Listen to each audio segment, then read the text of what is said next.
Hey, hello.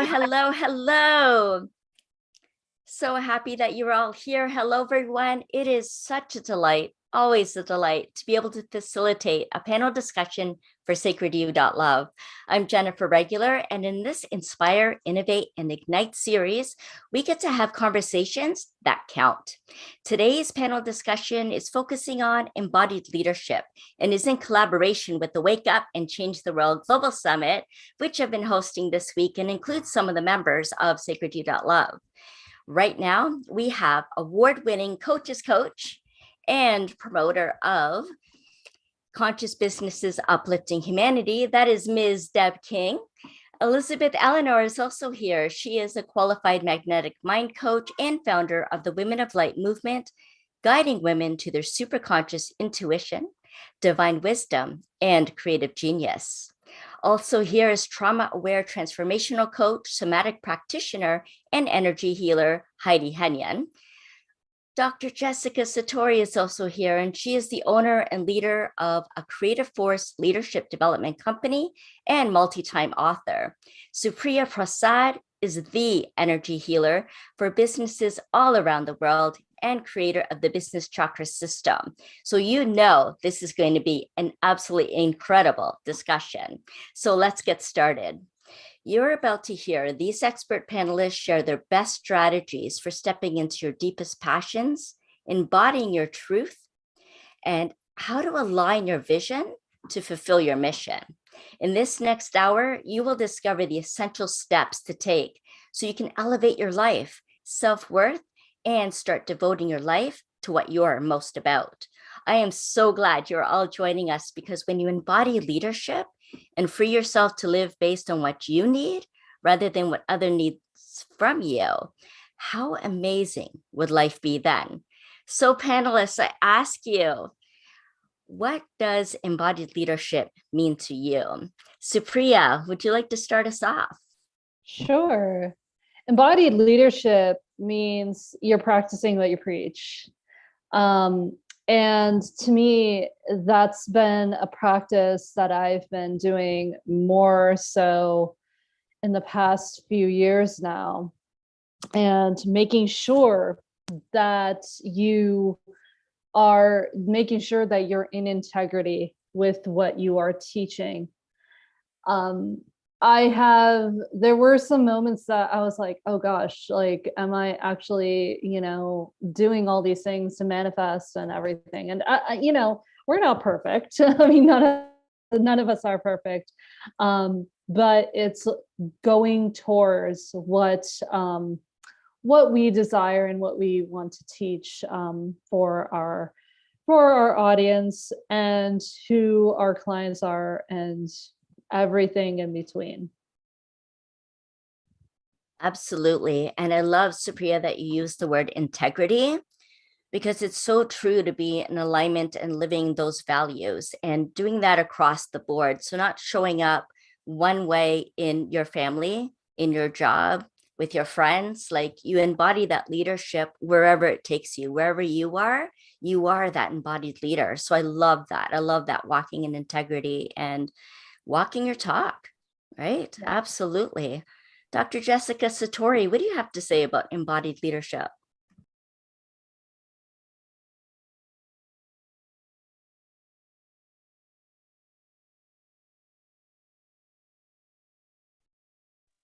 That helps. So I just wanted to say, my doctor, I'm not a medical doctor and I'm not a therapist, but I'm a doctor because I studied leadership. And I've been studying it for 30 years and was awarded my doctorate 25 years ago.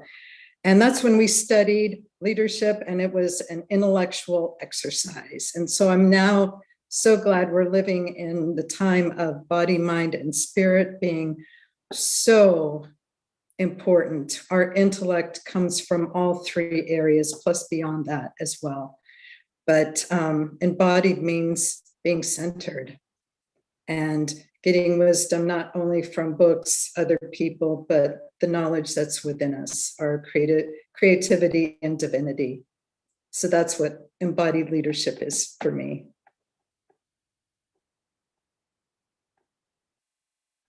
You're muted, Jennifer. Jennifer. Thank you.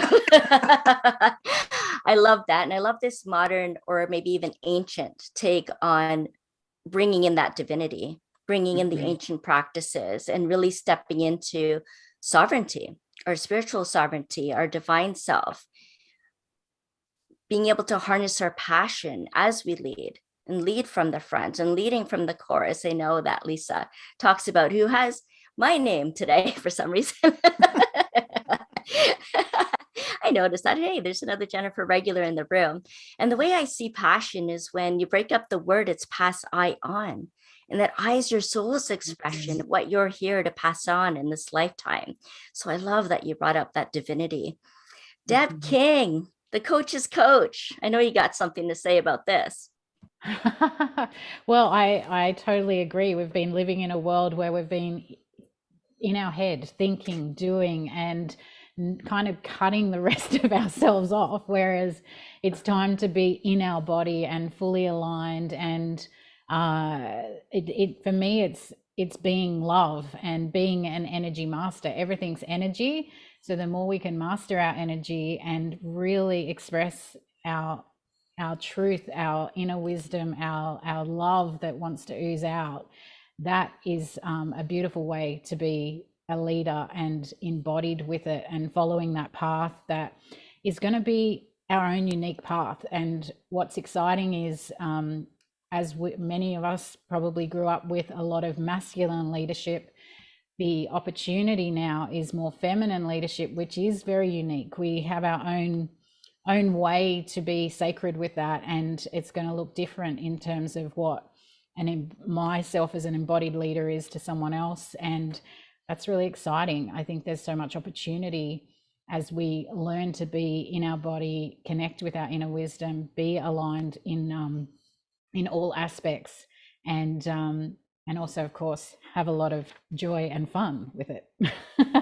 Yes, absolutely. And I love that about understanding and recognizing the energy that we put into being a leader, but that we put into the world, how we're expressing ourselves through that. Because as we know, it's not so much the words that people remember, they remember how we make them feel. And so that energy that we're projecting out there is so important and absolutely something that we need to recognize. And no matter what kind of role we're taking on, no matter what kind of label that we would want to put on ourselves, on our job, our career, or parenthood, or any of those things, it's that spirit that we bring into it and how we share that spirit and really free our spirit to direct the life that we're meant to live.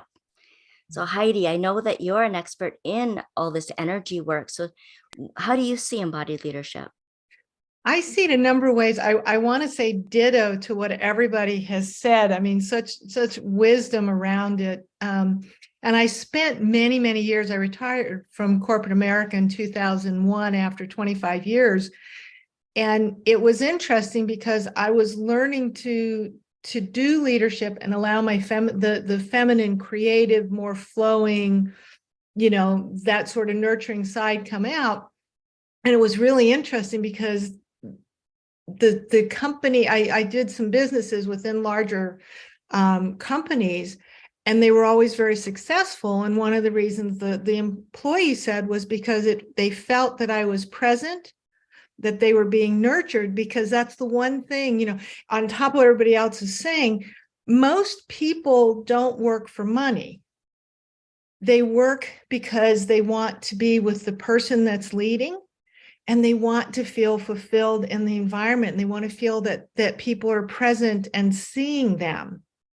And I think embodied leadership is really the ability to see people as they are and help develop those characteristics of who they are, rather than trying to switch them into something they're not. And I think that's another one that I would add to what everybody else is saying, is that being present and then understanding the uniqueness of the people you're leading and really helping them to embody themselves and empower them.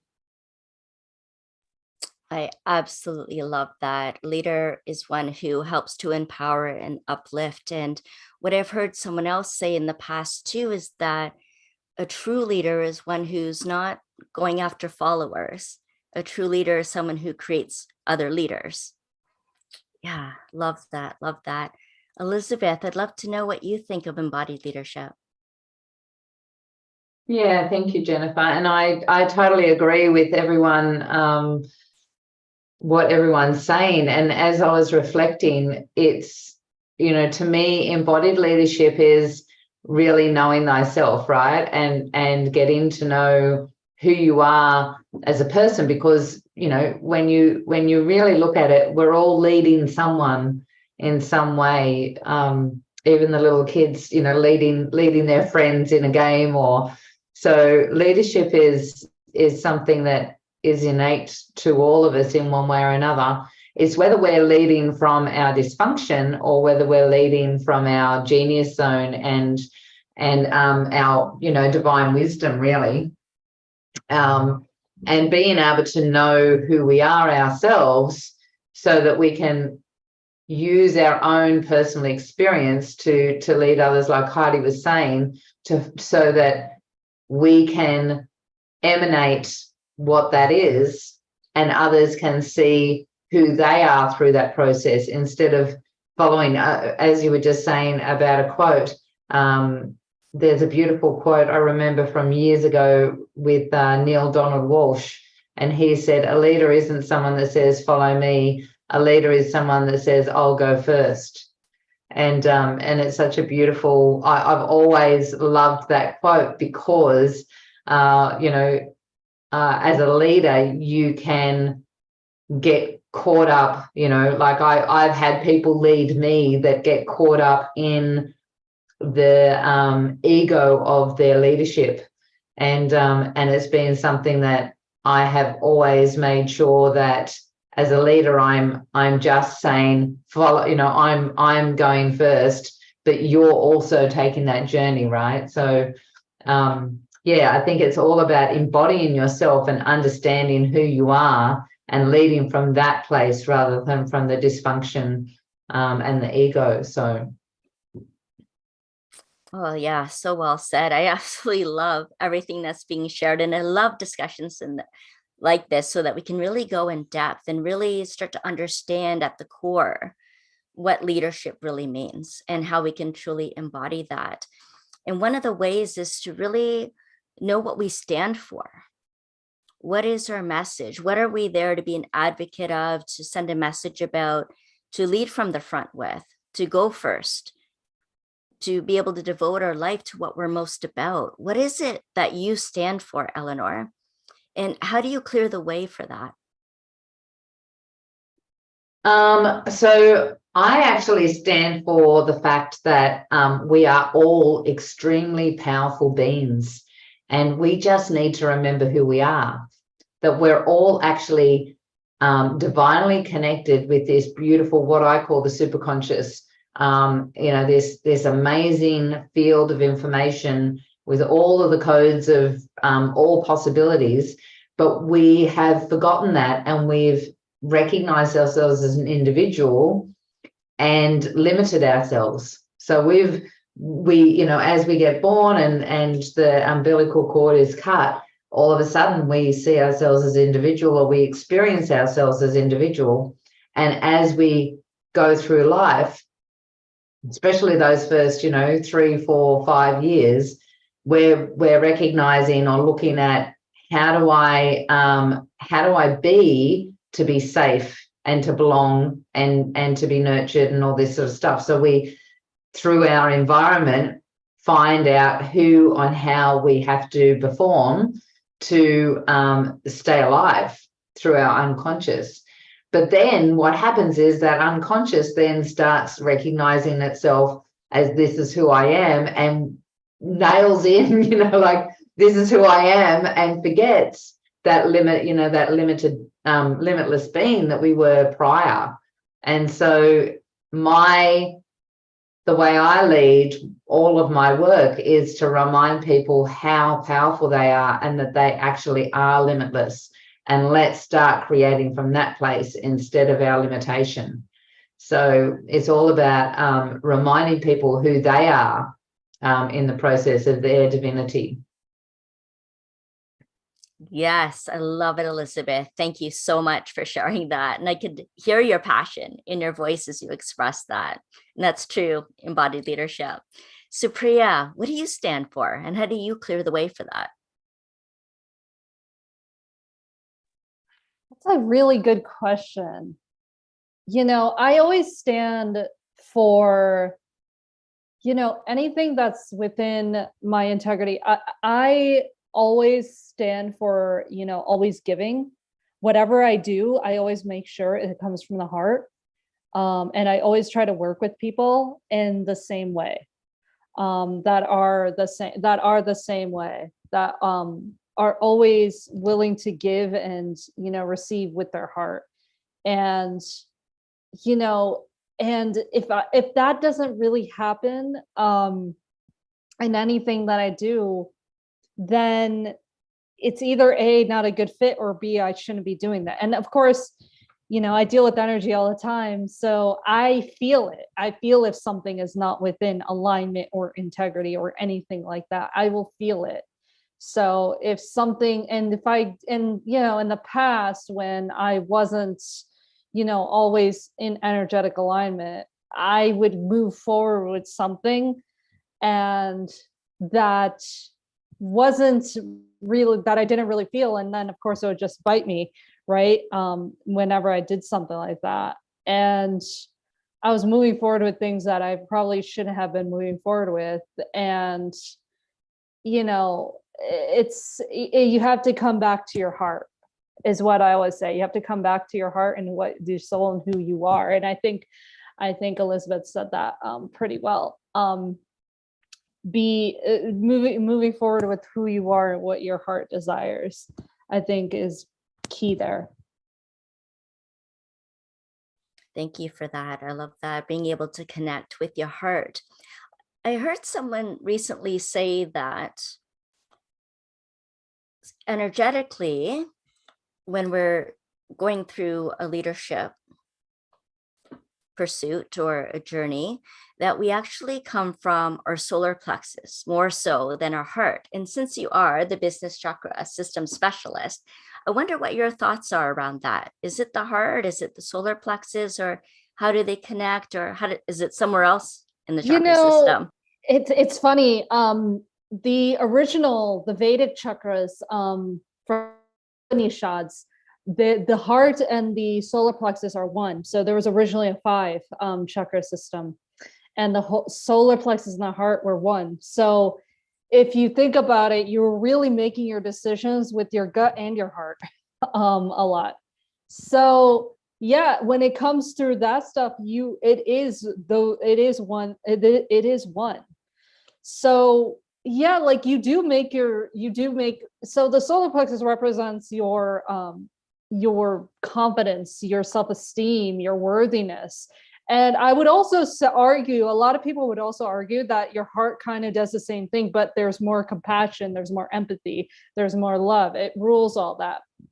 So if you were to think about, those two are kind of one and the same, because we kind of operate off of the same sort of premise in that sense. So yeah, we do, whenever we make decisions and whenever we make like full heart-centered decisions, yeah, we do operate from the heart, but a lot of the heart comes from confidence. Confidence also rules the other lower chakras too, the savasana, which is the sacral, and the muladhara, which is the root. Those kind of rule the lower chakras too. So if you're trying to make a decision, you're trying to go with your heart and trying to see if something is within integrity, the lower chakras also have to be like, you have to kind of also look at those too within the heart. But it's funny that you say that though, with the heart and the solar plexus, because those two are really one and the same if you think about it.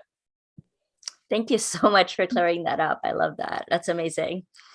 Heidi, what do you stand for, and how do you make way for that?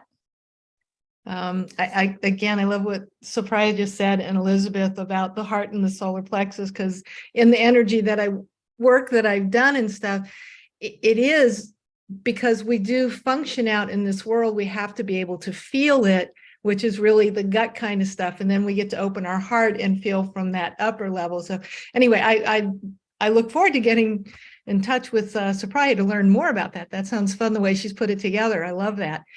What do I stand for? The work that I do now, and even the retreat center that I run, is for me really about creating a nurturing environment, especially because I work with trauma and some pretty severe, women and men who have been through a lot of severe stuff in childhood and things like that. The biggest thing about that nurturing environment is so that they can become their own best friend. When we're our own best friend, we can be leaders, we can be empowered, we can move forward, because as Elizabeth was saying, are you leading from your dysfunction, or are you leading from, your higher, stronger place? And so that's a lot of what I do, is to help people become their own best friend, because I think once we do that, then we can tap into the uniqueness that we are, the gift that we are. We can start healing that sense of separation. And I don't know that I like the word healing, because I don't know, it's kind of like we get to remember that we're not separate. So healing's an interesting word. I almost would like to get rid of it in the talk, because we're whole, we're full beings. So many things happen when we grow up. It's kind of like, it's one of these conversations I'm going to have when I die. The other side is like, I really don't understand why as humans have to do this. It makes no sense. We know there's this amazing unity, and then we go through years of feeling separate from all of it, and then we spend the latter half of our life trying to get back into it. But on the other hand, it's also when you raise kids. Anyway, I could go on, but I think the biggest thing for me is I really stand for all of us really learning to trust and be our own best friend, have just the wonderful voices in our head instead of the critic and things, because then I think we can move forward in the world and be much better at leading. Absolutely. I love what you stand for. I also like that you brought up the language that we use, because it does have impact. We're talking about healing. People can think of it as coming back into wholeness, like you said, and remembering, because there's so much that dispirits us in the world that makes us break down or fall apart or become fragmented. When we remember, we're remembering all those parts that have become dismembered. And so I think, the underlying concept of healing and remembering all has to do with that coming back into wholeness, that realignment that we talk about quite often too. It's all coming back in that oneness and being in integrity and being in alignment. I think it's beautiful that you brought that up. Thank you for that. Deb King, I'm curious, what do you stand for, my lady? And how do you clear the way for that? Well, interesting. I stand for love, joy, and well-being, so that we can co-create our best possible future. And it's interesting we're talking about healing, because I really feel what we focus on, we get more of. So I purposely choose well-being because I feel that's our truth. And it's like healing doesn't even come into it in a way. You know what I mean? It's not to disrespect healing, just what if we just focus on what we really want and who our true nature is? And so love, joy, well-being, co-creating our best possible future, which is absolutely possible, because I love to use the example, I think I've spoken to you about it, Jennifer. If we just kind of look at anything that happened BC before COVID, it all needs a refresh. And we can actually create anything if we choose to do that, right? Because anything is possible. And so the way we do that right now in the Wisdom Playground is work with coaches who also have wisdom to uplift humanity in some way, and help them really make the impact and money they want, so they can be thriving, helping more people, and really co-creating this future that is possible, that we can all design. And I think that the key thing is that every single one of us is a piece of the jigsaw puzzle. We all have value, we all have wisdom, we all have expertise that is needed And it may not have been celebrated in the past because it's not fit into a certain box, but it's needed right now because the box is gone. So it's a really exciting, we live in such an exciting time. And yeah, I stand for those things. And I think when you said what clears the way is really to, every time I wobble out of, if I feel doubt, I think doubt's a really big thing. Judgment can get in the way. All those things is to just keep bringing myself back to being present. I think that was mentioned earlier, being present and choosing where to focus, choosing to consciously create rather than keep focusing on what I don't want. So it's really, really where I'm at right now. So thank you for asking. Oh, thank you for sharing that. Dr. Jessika Satori, what do you stand for? And how do you clear the way for that? So I stand for economic opportunity. I work with entrepreneurs, and I see entrepreneurship as a way to level the playing field and to develop leaders. Because being an entrepreneur, you use every part of your knowledge. And so I want to make people stronger, because when I think one of the true gifts of an entrepreneur is to be able to create entrepreneurs from their own employees. That's the gift. I also work with people, and this is an interesting place, but I think we've all been in it, is where we've been the intuitive, we've been the empathic, we've been the strongly focused, centered leader, but we're not appreciated from the people above us and may not be appreciated by the people below us. And I see that a lot in corporations. And how do we still develop a person to be able to be centered and then to make the choice, well, maybe I don't belong here and maybe I do need to leave. So it's working that transition. So I stand for helping people find their true divinity. That's what I stand for. Thank you so much for being in service to humanity in that way. Absolutely. So beautiful. And as I mentioned earlier, this panel discussion right now is in collaboration with the Wake Up and Change the World Global Summit. And all day we've been focusing on conscious leadership. And one of those amazing sessions was facilitated or run by Lisa DePamplis, who's also in the Zoom room with us. And so Lisa's session is all about leading from the core, from your core essence. And I wonder, Lisa, if you'd be willing to share a little snippet from that with us. Well, I'm totally unprepared to do that, but yes, I will. I just came on as a attendee. Yeah, I think it's really important. I mean, everybody has been saying basically what I believe. I really, I love this group, love what everybody's saying. And I truly believe that we're here to be the role models. That's how we can be conscious embodied leaders, is to go through the experiences, gain the wisdom, and share the wisdom with those that we're meant to serve. And those who resonate with us will follow in the journey and gain their own experiences and lead others. And I just think our core essence is divinity, and returning to that divinity, which everybody has mentioned, is being aligned and centered and coming back to center over and over again is how we can embody our leadership, how we can really align with our core essence and walk the talk, if you will. Like, that's the old adage or whatever anybody says, right? Is we have to be the person to go through what we're teaching, or it doesn't resonate with people. It's like that's the new energy, right? And that's what we're all doing. That's, as entrepreneurs, that's what we're doing, and that's why we get so rewarded when we get to teach and share our wisdom, is because that's what we're meant to do. And so I don't know if that answered your question, Jennifer, and I don't even know if that's what I talked about, but that's what came to me today.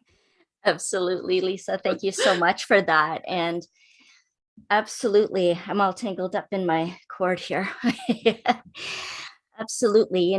There's different types of leaders too. There's those of us that will light the fire underneath you. And they're kind of the pushy types, that light a fire under you and kind of push you in a certain way and to do certain things and to like, okay, get going, come on. And then there's the type of leaders that light up something inside of you, like the fire inside of you, right? Those are the inspiring ones as well. And there's also the kind of leader that lights the path before you, right? That lights up the path before you so that you can walk that in integrity and in your power, and just kind of shows you the way that you could go if you wanted to. There's no pushing, there's no imposing. It's just simply illuminating what is ahead of you, what else is possible. And so I love what you just shared with that. And one of the things that's important too is we talked about coming back to ourselves, always coming back. And we do get off track sometimes. We do get unfocused sometimes. And so what are the ways that we can help sustain our passion and our drive? What keeps us in alignment with our mission and what we stand for? And Deb, you touched on this a little bit earlier. So I'd love for you to start the discussion around that. Okay, cool. Thank you. I feel that it's so natural that that this can happen. It happens all the time. I mean, in this crazy world we live in, there's so much that's going on that if we focus on can feel really crappy. And then if we're in business can be challenging. There's stuff that's not going to work the way we think we want it. And I think one of the quotes that I love is, the problem is we think we shouldn't have problems. We're always going to have problems, just different kind of quality problems. And if we can see them from a different angle with curiosity, and for me, one of the things that has given me the most peace is just really trusting in the perfection of everything. Even if it hasn't worked out the way I think I wanted, to actually know that it is absolutely perfect and leading to the best possible path. And that I've witnessed over and over again enough. For me, that is an embodied knowing, thank goodness, because it's very, very powerful to have that. And so for those who I feel that maybe slightly feeling off path, just to know there is no off path. It's just is what it is. We just label things good, bad, right, wrong. Nothing actually is that. So it's like we take a breath and actually get into curiosity and play with things and experiment and see it all as an experiment. The challenge is if we're in business, and there are a lot of coaches who are struggling, who have big hearts, and they're still not kind of getting there. And that's why we've got a huge mission to change that and get more thriving. But the thing is, when we don't have the money we want, we can really have much more attachment and desperation to having things work out in the outcome we're seeking. That is where we cause more stress, and it's like it's an interesting dance. When we really, really, really want something, often we're holding it away from ourselves anyway. So let go and let go and play is what I would say. But yeah, curiosity. And I think Jennifer, every time we talk about curiosity. I'm curious about what that would be about. Yes, allowing yourself to play. Remember that work, rest, and play. And somehow it all became work and try to rest. But then when we're trying to resting, we're thinking about working, and then play. I don't even know what happened to that. So yes, let's bring back play. Let's bring back the play. Yes. Yay. Elizabeth, what sustains you on the path of leadership? How do you stay true to your mission? It's a great question. And it's actually what I teach, or, I guide my clients with. And so we can be focused, be led by our dysfunction, our unconscious patterns and conditioning, and all the doubts and fears and all that sort of stuff, because that's 95% of the time, that's what our programming is. Like we'll have an inspiration about something, but within seconds, our unconscious is going to come in and give you all of the information of why, that limited information of why you can't have that, or why you can't do that, because you're not this, you're not that, blah, blah, blah. And what about last time? And blah, blah, blah, blah, blah. And so that tends to be our path of least resistance. We generally find ourselves listening to that unconsciously because it's the one that speaks the loudest. So when you're looking to move into your higher self, move into your embodiment, move into that divinity that you are and your limitlessness, your creative genius, it's being diligent with it by taking ownership. And every morning, what I do is I make that choice. So I make the choice to step into my embodiment of my leadership. I make the choice, I've got choices that I make every morning, living the life I love, being, living healthily, living as the predominant creator in my life, so that I'm the one making my choices, living my true nature and purpose. All of those, I really energetically, I feel into them and I align to them every morning, so that I'm creating a set point. And I can feel that embodiment. I can feel that. And then I ask those questions in this space. What are my actions today? What is it that I'm going to do? What am I going to create from that place? So asking yourself really good questions from that place of being in that vibration. Because if you're asking those questions when you're in your dysfunction, you're going to get different answers, right? And so it's bringing the masculine and the feminine in. And as Deb was saying, being okay with there is no right or wrong, just allowing and having fun with it, like being in your innocence and your joy and your playfulness, as Deb was saying, and embodying our divinity and asking from that place, what is it I'm going to do today from this place towards those beautiful, end results, that alignment of living the life I love and being in my true nature and purpose. So asking, but every day being dedicated and committed to stepping into that, instead of listening to that limited being that wants to keep you in this old cycle of limitation and the past, right? So being able to really step into that genius zone and ask the good questions from there, and then taking action on it, because that's important too. Thank you so much. And it's so essential, this morning practice. I'm walking that path with you because that is my non-negotiable. Starting the day out with the centering practice, doing some inspirational reading, just connecting, breathing into this new day that we get to experience and how we want to move forward in it. I like to read my guiding principles that I created at the beginning of this year, for example, which is basically a combination of intentions and affirmations put together. And that helps align me and support me in how I want to be showing up, becoming who I came here to be and doing what I came here to do. And one of those is I now open to the divine presence, moving through me in service to humanity and surrendering to how we're being led into this practice, because we're not doing this alone, right? We're doing this with each other. We're co-creating with the divine. And that we keep coming back to that. And I just love it. I love it. And I'm curious, Heidi, what sustains your passion and your drive? What sustains my passion and my drive is when I see clients become their own best friends.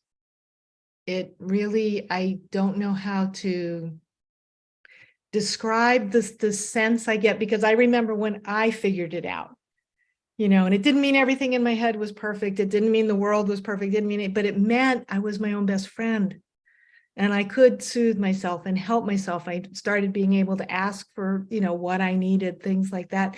So that really lights me up. And I realized recently I opened a retreat center last year up here in the States. And I just recently had a group in, because I do my own workshops as well as rent it out. And it was really interesting because the two facilitators, their comment when they left was how held and nurtured they felt, that the space just held them. And they were able to feel themselves grow just being there.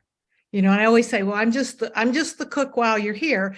And they said, you're not.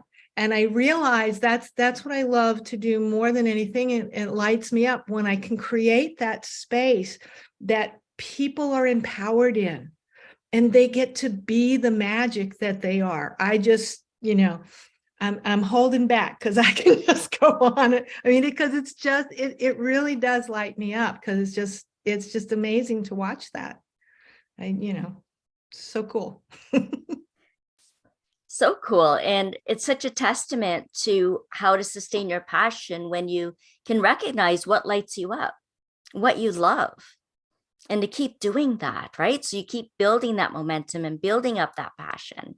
Yeah. And even in those moments of, like you've put something out and it may not be coming to fruition, and you're getting in, the other side of that is not being attached to the outcome. Mm-hmm. It's the knowing. I know Elizabeth and Deb both touched on that. It's really, for me, it's letting go of what I think it should be. And when I do that successfully, it's so much better than I could have even imagined. So it's very much, it's that,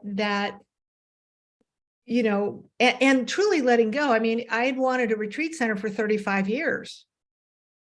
And I had tried a couple times and it didn't work. And instead of getting all upset and saying it'll never happen, I finally let go of it. And in about 5 or 6 years, unfortunately, my parents passed, which was really sad. But my brother and sister all of a sudden were on board, and they're like, "You've always wanted to make a retreat center." I did do the business aspect of it. I gave them all the business things. That's part of it. But what really had happened was, years ago, I had just let go. It's like I knew this is what I wanted, and I just let it go to the universe, and I didn't know how it was going to show up, and then it does. Yeah. So I think that's the other thing, is just it could show up in 5 minutes, it could show up in 20 years. You don't know. Everything blossoms in its own time. Everything does. And it's believing in that, believing that it will. You were meant to have this retreat center. You just had to be patient and trust the process of how that was going to show up. Just like when we plant anything, flowers, right? We don't want to force that. Everything grows in its own time and blooms to its fullest glory at the right time, with the right nutrients and all the elements, like all the things that need to come together that are behind the scenes, that cosmic intelligence that supports that vision and aligns you with that mission. Yeah. And that includes our own wisdom. Yes. If I had been handed this 20 years ago, I would not have known how to create the space that I've had, so that facilitators feel held, so they can hold their guests easily. Mm-hmm. Rather than just, retreat centers that I've taught in, where it's just, here's the food, here's the bed, have a nice time, and here's things you need to know. Right. I wouldn't have been able to do what I do now 20 years ago. So yeah, it's the knowing that our own inner wisdom is growing while we're waiting quietly, patiently for things to happen. Yeah. And that's how you're now able to create these sacred retreats and hold that sacred space for people. And it's not just letting go, it's actually entering into that state of grace as well. Supriya, what sustains you? Oh gosh, I'm loving this conversation. Yeah, like having I know, like having non-negotiables in the morning. I know a couple of you said that already, and just that, to me, I have like a few non-negotiables. As a Reiki practitioner, I do like Reiki on myself, do the Reiki precepts every morning.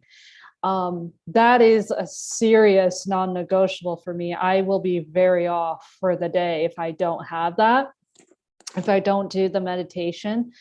Like, and of course, doing like the journaling and everything also has been really helpful. But what sustains me is I have to like ditto everybody here that said like doing what lights you up, and doing what truly you're truly passionate about. And that has sustained me more than anything else in business, because I'm here, and I feel like a lot of people in this room here, we're all here to help people. We're all here to like move forward in some way and help other people move forward in some way. And that is what lights me up. I want to heal other people. I'm a healer at heart, and that's really what sustains me and helping people move forward in their lives and in their businesses. Because yeah, I am like a business coach at the end of the day, but I do help like lives. I do help change lives. I do help transform lives. So it's really in their life as well. A lot of the work that I do, yes, it's with the chakras, but the chakras, it flows into a lot of different areas. Love lives, every part of their areas, their relationships in general, and all that stuff. And it transforms their business and their lives so much. So that's what lights me up, and that's what sustains me at the end of the day. Thank you, Supriya. And Jessika, you've been in the leadership field for many years now. You probably have a million different practices that help sustain your passion and your drive, and seen it in the leaders that you've created and worked alongside. And so what do you have to offer? Well, first of all, I'm always thankful that I grew up on a farm, because it gave me the knowledge of cycles, and things go up, things go down, things are ever flowing. And I'm so thankful for that. I think some of my practices are surrender in the evening, surrender everything, surrender the idiotic, surrender the goofy, surrender the thankfulness, and just give that, because my mind can just keep going and I can't get to sleep for like 4 hours and stuff like that. And that's so the second thing is meditation has really helped me quite a bit. And if I can't sleep, I will do meditation at night, and I always find time during the day to do. My goal is an hour a day, and sometimes I can't get to that point. And then what lights me up, I'll give a story or two. When I was a film director in California, and what lit me up is to be able to work with actors who are gifted and talented, and to be able to be steward of their emotional energy to move a story along, and to be able to get this team working together of artists, of crew, of varied people with varied backgrounds, to be able to do a project and go together. And it also took an understanding of that in order for them to do their best work, they needed that time to sustain their lives as well. So we take certain breaks. Okay, we're going to sustain right now. And so it just lights me up. Being alive lights me up. And so does color. Color lights me up. I love having colorful things around. I love that idea too of color. Yes. Spark that creativity and the inspiration, and balances the chakra system. All of the things. Yes, color. Beautiful. Love that. Love this whole conversation. This has been absolutely amazing. And Lisa, as an attendee, I wonder if you have any questions or comments or other input that you'd like to share. And I invite anyone who's watching us too on any of the many platforms. This is on live right now. If you have any questions, put them in the comments. We have someone moderating that will check those and pass them on to us so that we can include you in this conversation as well. So Lisa, is there anything? No, I love what everybody's saying. I mean, it just feels so yummy to my heart, and it feels like I'm home. It feels like, like I'm with people that understand what's actually really going on beyond the illusion of what normal people think is going on. It just feels really good to sit in this circle that we're in, and just, the energy feels lovely and the wisdom is so rich. So thank you to everyone who's contributed. That's really all I'm going to say. Thank you so much for that. And yes, acknowledging the energy in the room and how we've come together to share today. And each one of you, I know, have a day-to-day too. You have different things that you do in your work. So let's give an opportunity to share a little bit about that, what you do in your work, how people connect with you, if there's anything you're offering that people can share as a gift, or what you would like as the next step for people. So Heidi, would you like to start us off with that? Sure, thanks. And thanks everybody for being here. This was a really wonderful, lovely conversation. Thank you for moderating it, Jennifer. I've really enjoyed it. I've been taking notes. People have said wonderful things and I'm going to use it. But I will give you credit for whoever taught it to me. So I have a number of things I do. I do have the retreat center that I rent out to facilitators as well as run my own retreats. And then I'm a coach. I specialize in people with trauma and how to become your own best friend. And as Elizabeth was talking before, so much of what happens comes from our past. And so if we can learn to sort of dissolve that, make it go away pretty quick, and then refocus on the future and how you want to be and that sort of thing. So that's what really lights me up. And my website, I have it as my name.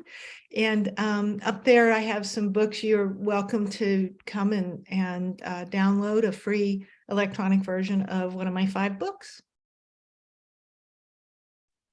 Great. Thank you so much for that. And also, I run a tribe on Sacred You called Becoming Your Own Best Friend. Ah, fantastic. Thank you for mentioning that. That's so great. Plug in for Sacred You. It's yes, cool, amazing people, wonderful tribes, all kinds of fun stuff. Thank you, Heidi. And Deb King, do you have some offers or what you're doing? What's going on for you? Sure, thank you. Well, as Sacred You is such a beautiful community that loves to connect with each other, I'd like to invite anyone who resonates and wants to connect. I would love to connect more with everyone in this community. I am the co-founder of a business called The Wisdom Playground with an amazing partner called Gabby Button. And we also are building an incredible platform called Coach Training Campus. And we're also helping launch a wellbeing company globally. So there's all these things happening. But I would say if you're a coach, please let me know and we can connect, and I can invite you to some free trainings we have and some resources. And if you're not a coach, but you want to connect, I have a download that can help you bring more play into your life. So just send me a message with the word play and I'll send that to you. So best way to contact me is either through our website, thewisdomplayground.com, or all the socials, Deb King, I'm on Facebook, LinkedIn, all the things. So looking forward to connecting with more Sacred You family. Yay, so fun. And Jessika, how do people connect with you and what would they expect when they do? Oh, yes, please connect with me. I have a website that's jessikasatori.com. And I'm putting a couple more books online that will be happening this year. I also have a book that's in the Substack format. I release a chapter a week. It's called Momisms. And these were pithy sayings my mom would say in order for us to grow up, So things like, when you knock something down, pick it up, care for others. And there was one, I just lost it. I just posted it. But it's really fun. She was a live wire who was a World War II soldier in India. And she was in Chicago when Al Capone was running wild and things like that. So she had quite a life. So each chapter outlines a story about her and then how it influenced me in life. So it's free. And so just reach out to my website, and my email is jessika@jessikasatori.com, and I can give you more information. Wow, that's so awesome and so interesting. That would definitely be a great read. And all of these links that everyone's mentioning are going to be in the comments. So take a look for that and you can easily click into them. Elizabeth, what are you all about in your day-to-day? So what I do is I work with self-led business women basically to create their life, but in life and business, but people that are getting inconsistent results in what they do. And I show them, I basically share the secrets of alchemy and how to create consistent results without the overwhelm and the masculine, go, go, go. So there's a balance of both masculine and feminine. So I have a website, ElizabethElenor.com, that has my Conscious Creator Mastermind on there. And I've also, I think my link tree is the link that you should be sharing. So there's some freebies on there and some free meditations as well. But if you want to connect with me, it's Elizabeth Elenor, the Intuitive Warrior on Facebook, or just Elizabeth Elenor. My Elenor is spelt quite uniquely. It was something, I don't know why, but it's nice to be able to say Elenor is a unique way of spelling. So it's easy to find me. I'm the only Elizabeth Elenor on Facebook with that spelling. So unless they're doing, like I sometimes find other Facebook the spam ones or whatever. But yeah, I basically share with women how to create with consistent results to get, to bend time so that they are getting their results faster than they thought was possible. So I love watching the magic that happens in our course. And we've had everything from pregnancies, a woman that was trying to get pregnant for 10 years, fall pregnant after working with me for a week, to, going to 6 figures, to people that left their jobs to create businesses. It's, you name it, health conditions, all sorts of stuff. Very exciting to play in the magic of the universe. So that's what I do. Some really exciting results. And I love the name Intuitive Warrior. That's really awesome. And alchemy is just one of my favorite words. So you're speaking my language. Supriya, how do people connect with you and your work? Yeah, so I'm a business chakra alignment strategist. You can connect with me on social media. I'm at supriya.digital at Facebook, Instagram, and TikTok. On LinkedIn, I am just Supriya Prasad on there. And yeah, and of course, I work with any entrepreneur that is stuck and looking to make a change in their business, and they are stuck in their flow and they don't know how to really get out of it. And I use the chakra system to help them unblock it all.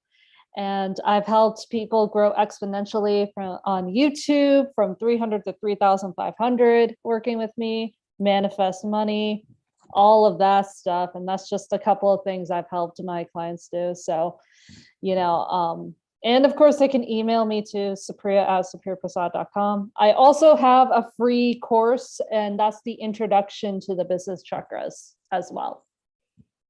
Fantastic. Thank you. Again, all those links are in the comments. And I am Jennifer Regular, also known as the Soul Illuminator at Lighting the Path. You can learn all about all the wonderful things they do at lightingthepath.ca. Mostly what I love to do is help you integrate soulful practices into your life so that you can lead others in a meaningful way. So I mostly work with visionary entrepreneurs, business leaders, and conscious organizations that want to make a positive impact. And so really align their vision and the mission to be able to do that, but from the heart. And I also host the Awaken and Ascend podcast on YouTube. So it's just youtube.com at Awaken and Ascend, which is also where we've been hosting the Wake Up and Change the World Global Summit this week. So be sure to check that out as well. And now we're going to hear from Lisa the Panelist again, because she has a tribe or two on sacredyou.love and is going to also share how you can become a member. Yeah, thank you, Jennifer. So I co-host a tribe with Josette Diaz, and it's called the Magical Playground, and it's an intuitive art creativity tribe. We just have a lot of fun. We start with meditation and we expand the space of all possibility and opportunities to come into your life. And so we do that through anything creative. We made these, huh, Jennifer, for summer solstice. Oh, we did. Yeah.